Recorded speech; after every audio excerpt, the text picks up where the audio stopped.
Hi everybody and welcome back to Epic Specials. And today I'm making a massive mess, as you can probably see. Right, what's actually happened is I started the custom work on the rear lights and I did loads of filming, I had loads of footage, but I did it on my other camera and basically the files are too big and I can't take them off the camera and fit them on my phone as I use my phone to do my editing, so I buggered that up. So what I'm going to do is I'll show you what I've been up to, I'll explain how I've done it, and then I'll just record the last little bit that I need to finish off. So you'll still see some of the process, but unfortunately you won't get to see it all. But never mind. Right. So this one is finished. So this is a standard rear light, and I have made a frosted plexiglass lens for it. So the lens sits on the top. This stuff down here, I might have to move the camera down, bear with me a sec.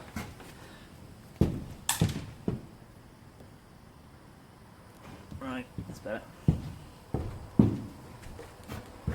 So this here is a sheet of plexiglass that I bought off eBay. It's a frosted, semi-see-through plexiglass.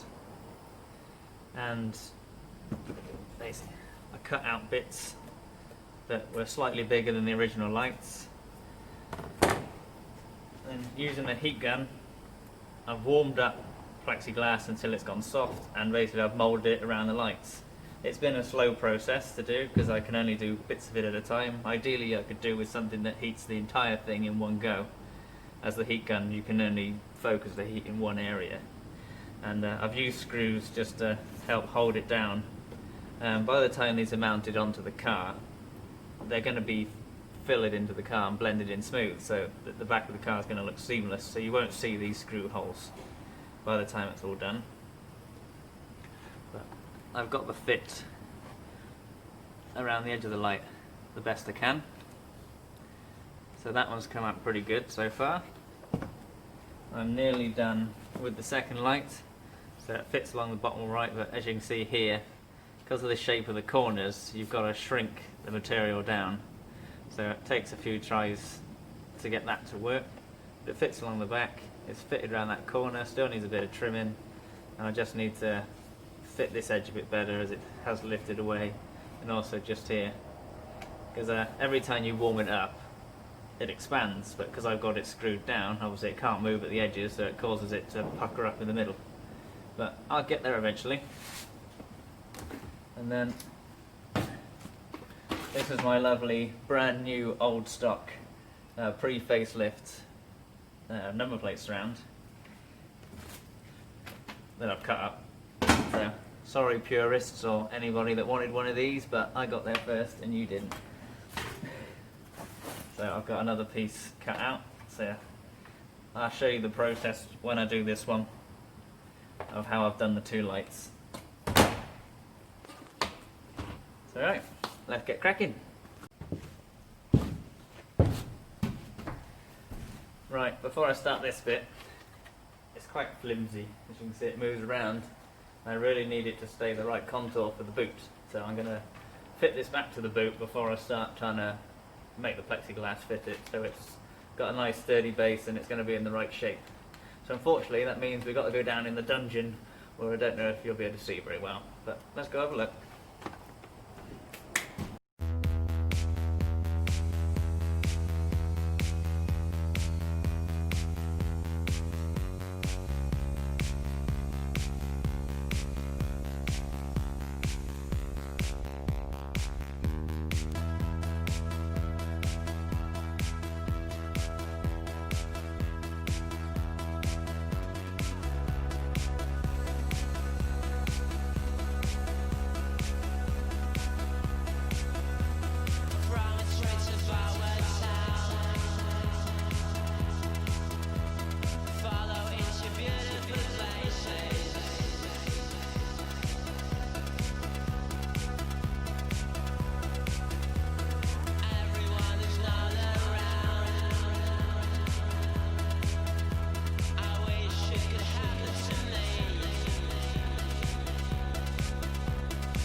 So here you go. This is them mocked back into place. They're not fitted correctly. They're just pushed into there.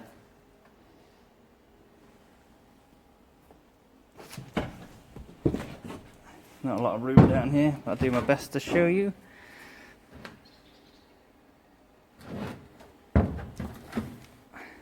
So what you would have seen me doing was just making the holes for the screws. I was using a soldering iron just to melt through the 2 layers of plastic. So the screws had something to... Sorry, so the screws had like a pilot hole to go through so it wouldn't split the plastic or the plexiglass. And then trimmed it all back with the grinder. So eventually all of this will be filled in so it'll be seamless. And you won't be able to see the edges, and I cover up the screw holes. I did do a slight cock up and I put a screw hole there which you might be able to see, so I'll have to do something clever to hide that, but I think it'll be alright in the end. And like I said before, I will be cutting out the coloured lens from behind the plexiglass so you won't be able to see the colours through it. So by the time it's all finished it will be completely white across the back, and I'll put coloured bulbs in. And then here, in the number plate surround, are reverse lights, which I'm going to change the bulb holders in to be stop and tail lights. So there'll be 6 stop and tail lights across the back of the car. So there'll be one here, and one here, and the same on the other side. And then in the middle are actually 2 number plate lights. So the middle will be lit up. So when you've actually got the rear lights on, the whole back panel will light up at the same time. So that's the plan. Now this isn't the finished article, but you won't see what it's going to look like until paint. So this is it for the time being, and you'll get to see what's hiding in my brain cells when paint happens.